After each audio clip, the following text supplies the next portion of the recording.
নমস্কার বন্ধুরা, মনের চ্যানেলে তোমাদের সকলকে জানাই অনেক স্বাগত। আশা করি তোমরা সকলে খুব ভালো আছো। আজ আমি তোমাদেরকে ডিম আলু দিয়ে একদম ভিন্ন স্বাদের একটি রেসিপি তৈরি করে দেখাবো। তার জন্য সবার প্রথমে আমি এখানে ডিম আলুটা সেদ্ধ করে নিয়ে ছুলে নিয়েছি। ছুলে নিয়ে তাতে সামান্য একটু নুন দিয়ে মেখে নিয়ে ডিমগুলোকে হালকা করে চিড়ে রেখেছি। ডিম আর আলুতে নুন মাখিয়ে নিয়ে এবার এই রান্না দেওয়ার জন্য কিছু জিনিস রেডি করে নেব। তা সবার প্রথমে আমি ক্যাপসিকাম আর টমেটোটাকে কেটে নেব। ক্যাপসিকাম আর টমেটো কেটে নিয়ে এবার আমি ডিম আর আলু ভেজে নেব। তো সবার প্রথমে আমি কিন্তু কড়াইয়ে তেল দিয়ে ডিমটাকে ভেজে নেব। খুব হালকা করেই ডিমটা ভাজবো। এই রান্নায় আমি কোনো হলুদ দেব না বলে কিন্তু শুধু নুন দিয়ে ডিমটাকে ভেজে নেব। ডিমগুলোকে ভেজে তুলে নিয়ে এবার সেই তেলেই আমি আলুগুলোকে ভেজে নেব। ওদিকে আলু ভাজা হতে হতে আমি এদিকে রান্নায় দেওয়ার জন্য একটা পেস্ট তৈরি করে নেব। তার জন্য আমি এখানে নিয়ে নিয়েছি 2 চামচ পোস্ত, 2 চামচ চারমগজ, কিছুটা ভাঙা কাজু। এখানে আমি ভাঙা কাজু নিয়েছি যেহেতু পেস্ট করে নেব। আর নিয়েছি একটা পেঁয়াজ আর 4টে কাঁচা লঙ্কা। এই সব কিছু দিয়ে একটা কিন্তু স্মুথ পেস্ট তৈরি করে নেব। পেস্টটা তৈরি হয়ে যাওয়ার পর ঠিক এরকম হবে দেখতে। রান্নার সমস্ত কিছু রেডি করে নিয়ে এবার আমি বাকি রান্নাটা শুরু করে দেব। তো তার জন্য সবার প্রথমে আমি কড়াইয়ে তেল দিয়ে দিয়েছি একটা কুচনো পেঁয়াজ। তো পেঁয়াজটাকে এখন খুব ভালো করে আগে লাল লাল করে ভেজে নেব, মানে পেঁয়াজের আমি বেরেস্তা তৈরি করে নেব। পেঁয়াজ ভাজা হয়ে গেছে, এখন এই ভাজা পেঁয়াজগুলোকে আমি তুলে নেব। পেঁয়াজ ভাজা তুলে নিয়ে সেই তেলেই আমি এখন বাকি রান্নাটা করে নেব। তো সবার প্রথমে আমি তেলে ফোড়ন দিয়ে দেব জিরে আর তেজপাতা। এরপর আমি এর মধ্যে দিয়ে দেবো একটা কুচনো পেঁয়াজ।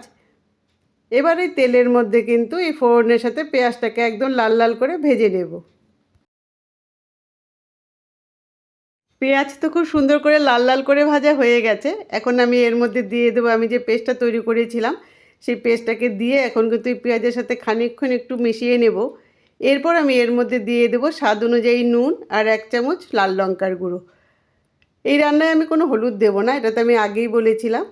তো আর নুন আর লঙ্কাটা দিয়ে কিন্তু এই মশলাটাকে এখন খানিকক্ষণ খুব ভালো করে কষিয়ে নেব। এভাবে 10 থেকে 12 মিনিট সমস্ত মশলাটা খুব ভালো করে কষিয়ে নেবার পর এরপর আমি এর মধ্যে দিয়ে দেবো কিছুটা জল। আমি যে মিক্সিতে পেস্টটা তৈরি করেছিলাম সেই মিক্সির বাটি ধোয়া জলটাই দিয়ে দেবো। দিয়ে মশলার সাথে ভালো করে একবার মিশিয়ে নিয়ে এরপর আমি এর মধ্যে একে একে দিয়ে দেবো ভেজে রাখা আলু আর ডিম, কিছুটা ক্যাপসিকাম, টমেটো আর 2টো কাঁচা লঙ্কা। এই সমস্ত কিছু দিয়ে কিন্তু এই মশলার সাথে এখন খুব ভালো করে কষিয়ে নেব। আর এভাবে সমস্ত মশলার সাথে ডিম আর আলু খুব ভালো করে কষিয়ে নেবার পর এরপর আমি এর মধ্যে দিয়ে দেবো ঝোলের জন্য পরিমাণ মতন জল। এই রান্নায় খুব বেশি ঝোলের দরকার নেই, এটা মাখো মাখোই হবে, তাই পরিমাণ মতন জল দিয়ে আমি এখন এটাকে কিন্তু ফুটতে দেব। তবে তার আগে আমি এর মধ্যে দিয়ে দেবো স্বাদ অনুযায়ী নুন। তা নুনটাকে দিয়ে খুব ভালো করে কিন্তু এখন মিশিয়ে নিয়ে 5 থেকে 7 মিনিট আবার ভালো করে ফুটিয়ে নেব। এবার আমি কসুরি মেথি নিয়ে শুকনো তাওয়ার মধ্যে একটু ভেজে নেব।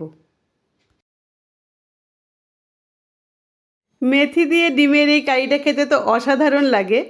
রুটি, পরোটা বা ফ্রাইড রাইস এগুলো দিয়ে এটা বেশি ভালো লাগে, ভাত দিয়ে ততটা ভালো লাগে না। মাঝে মাঝে মুখের স্বাদ বদলের জন্য কিন্তু এভাবে একদিন করে নেওয়াই যায়। তো এখন আমি খানিকক্ষণ এই ঝোলের মধ্যে কিন্তু ডিম আর আলুটাকে একটু ভালো করে জাল দিয়ে নেব। এভাবে ঝোলের সাথে ডিম আর আলু খানিকক্ষণ খুব ভালো করে জাল দিয়ে নেবার পর ঝোল এখন অনেকটাই গাঢ় হয়ে গেছে, এর থেকে বেশি আর শুকানোর দরকার নেই। এখন আমি এর মধ্যে দিয়ে দেবো শুকনো খোলায় ভেজে রাখা কাসুরি মেথি, যেটা আমি হাত দিয়ে গুঁড়িয়ে নিয়েছিলাম, আর দিয়ে দেবো পেঁয়াজ ভাজা বা বেরেস্তা। তা মেথি আর পেঁয়াজ ভাজাটা দিয়ে কিন্তু সমস্ত কিছুর সাথে খুব ভালো করে একবার মিশিয়ে নেব। আর মিশিয়ে নিলেই আজকে তৈরি হয়ে যাবে দুর্দান্ত স্বাদের একদম নতুনভাবে তৈরি করা মেথি দিয়ে ডিমের কারি। এটা তৈরি করা খুব সহজ, কিন্তু খেতে হয় অসাধারণ। তোমরা এইভাবে একবার তৈরি করো। আজ তো এটুকুই থাকলো, এরপর আবার তোমাদের সঙ্গে দেখা হবে পরবর্তী রান্নায়। ততক্ষণের জন্য তোমরা সকলে খুব ভালো থেকো, সুস্থ থেকো, আনন্দে থেকো আর স্মাইল উইথ মনির সঙ্গে থেকো। Tata, bye bye.